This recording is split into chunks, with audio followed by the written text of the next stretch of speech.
तो स्वागत है दोस्तों आपका अपने चैनल पे। दोस्तों अब हम करेंगे प्रश्नावली 1.4 का पहला क्वेश्चन करेंगे दोस्तों। तो पहले क्वेश्चन को पढ़ लेते हैं अच्छी तरीके से और समझ लेते हैं, उसके बाद हम लोग सॉल्व करेंगे, ठीक ना। तो इसमें लिखा है दोस्तों कि बिना लंबी विभाजन प्रक्रिया किए बताइए कि निम्नलिखित परिमेय संख्याओं के दशमलव प्रसार शांत हैं या अशांत आवर्ती हैं। तो दोस्तों शांत और अशांत क्या है ये पहले मैंने आपको बता देता हूँ। तो दोस्तों शांत जैसे कोई नंबर दिया है तो अगर वो पूरी तरह से विभाजित हो जाता है तो वो यानी कि शांत है। वो कैसे संख्या है? शांत संख्या है। अगर कोई संख्या जो है वो पूरी तरह से विभाजित नहीं होती है तो वो संख्या क्या है दोस्तों? अशांत संख्या उसको बोलेंगे। तो इसमें जैसे लिखा है पहला क्वेश्चन 13/3125 लिखा है, ठीक है ना।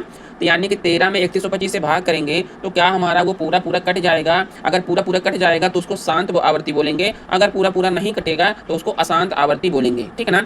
तो इसका एक नियम होता है दोस्तों कि अगर हमारे हर में जो दी गई संख्या है उसके हर में अगर वो 2 और 5 का गुणनखंड है या केवल 2 का गुणनखंड है या केवल 5 का गुणनखंड है या 2 × 5 यानी 10 का गुणनखंड है, क्योंकि उसके एक पेज आप पीछे पलटेंगे अपने किताब में तो देखिए यहाँ लिखा है स्पष्ट रूप से कि जिसका हर 10 की कोई घात है या 10 साथ ही 10 के अभाज्य गुणनखंड केवल 2 और 5 ही हैं, ठीक है ना। यानी कि अगर हमारा कोई हर वाली संख्या 10 का गुणनखंड है तो 10 का गुणनखंड 2 × 5 ही लिख सकते हैं, है ना। 2 × 5 लिख सकते हैं उसको। तो दोस्तों अगर 2 से कट रहा कोई संख्या या 5 से कट रहा है या 10 से कट रहा है तो वो संख्या हमारी क्या हो जाएगी? शांत आवर्ती हो जाएगी। अगर इसके अलावा 2 के अलावा और कोई संख्या ऐसी अभाज्य संख्या रहती है तो वो संख्या अशांत हो जाएगी, ठीक है ना। जैसे हम पहला क्वेश्चन देख लेते हैं दोस्तों। क्या लिखा है हमारा?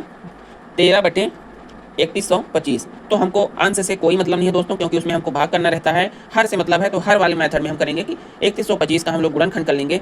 हम जानते हैं कि अगर इकाई में 5 है या 0 है तो वो 5 से कट जाएगा, ठीक है ना। तो इसमें 5 है तो हम 5 से काट लेंगे तो 5 छक्का 30, 1 आ गया, 2 12 आ गया, यानी 5 दूनी 10 और 5 25। फिर 5 से काट लेंगे, इकाई में 5 है तो 5 एकम 5 और 5 दूनी 10, 5 25। फिर 5 से काटेंगे तो आ जाएगा 25, फिर 5 से काटेंगे तो आ जाएगा 5, फिर 5 से काटेंगे तो 1। यानी इसमें 5 5 के आ रहे हैं। कितने 5 आ रहे हैं? 1 2 3 4 5। यानी इसको हम ऐसे भी लिख सकते हैं कि 5 × 5 × 5 × 5 × 5, यानी 5 बार हम लिख दिए। या इसको ऐसे भी लिख सकते हैं कि 13/5 की पावर 5, ठीक है ना। तो यानी इसमें केवल 5 आया है। मैं अभी आप लोगों को क्या बताया कि अगर कोई संख्या के हर में केवल 2 आएगा या 2 × 5 यानी 2 × 5 भी आएगा या केवल 5 आएगा तो वो संख्या क्या हो जाएगी? शांत हो जाएगा, ठीक है ना। शांत आवर्ती हो जाएगा। अगर इसके अलावा कुछ और दूसरी संख्या आती है तो वो अशांत हो जाएगा। तो इसमें केवल 5 आया है तो यानी इसे हम समझ गए कि ये क्या हो जाएगा? हमारा शांत आवर्ती हो जाएगा, ठीक है दोस्तों।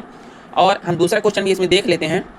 जैसे 17/8 लिखा है, ठीक है ना। तो 8 का तो हमको गुणनखंड करने की जरूरत नहीं है, क्योंकि हमको पता है कि ये 2 का क्यूब है हमारा, ठीक है ना। तो इसको क्या लिख सकते हैं? 2 × 2 × 2 यानी 2 दूनी 4 दूनी 8, यानी इसको क्या लिख सकते हैं? 17/2 की पावर 3।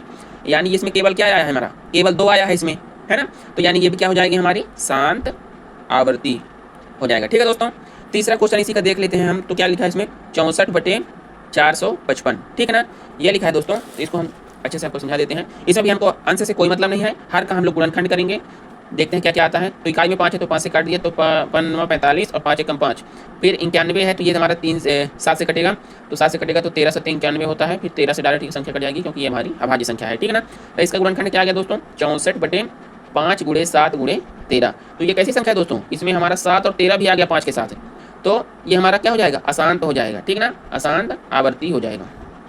मैंने आपको बता दिया कि हर में अगर केवल 2 आया है या 2 × 5 आया है या केवल 5 आया है तो वही संख्या केवल शांत होगी हमारी। इसके अलावा अगर कुछ आता है अभाज्य संख्या या कोई भी संख्या तो वो हमारा क्या हो जाएगा?